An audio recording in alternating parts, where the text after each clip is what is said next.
4 பவுன் செயின் போட்டிருந்தேன். விஜயை பார்க்கறதுக்காக வந்தேன், எப்படியாவது பார்த்துட்டு போகலான்னு. எங்கள் வீட்டுக்கார் இப்போ தான் வந்து ஒரு மாதம் லீவில் அவரு ரெஸ்ட் எடுக்காமல் வாங்க போகணும்னு பிடிவாதம் பண்ணி பையன் வெளியில் இருக்கிறான். விஜய் ரொம்ப தீவிர ரசிக்காம எனக்கு பதில் நீங்கள் போங்கன்னு சொல்லி பார்க்க வந்தான். நான் வர வழியில் வந்து பார்த்து ஜாலியாக வந்தோம். வந்த இடத்துல ஹிந்திக்காரன் 4-5 பேர் நானும் இவங்க நிற்கக்குள்ளே எனக்கு ரொம்ப டவுட்டாக இருந்துச்சு. ஹிந்திக்காரனால நான் பயமாக இருக்கும், இன்னும் திருடுவானோலன்னு சொல்லிட்டு டக்குன்னு என்ன செஞ்சு நான் கழட்டி நீ பாண்டு பேக்கெட்டில் வச்சுக்கம்மான்னு சொல்லி முன்னாடி வச்சுக்கிட்டு முன்னாடி வச்சு 2 கையை வச்சு பொத்திக்கிட்டு தான் இருந்தது. 4 பேர் சேர்ந்ததுல எப்படி தான் இவனை பேண்ட் பேக்கெட்டில் கையை விட்டு எடுத்தானோ தெரியல. என் பொண்ணு பேண்ட் பேக்கெட்டில் எடுத்த கடை பிடிச்சிட்டான்.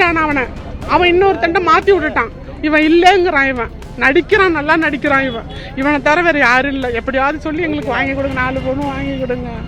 என் பொண்ணுக்காக குருவி சக்கரமெல்லாம் சேர்த்து வச்சேன்னா. என் பேர் வடக்கு பொய்யரசு. என் பேர் சுமதி. 4 பவுனு.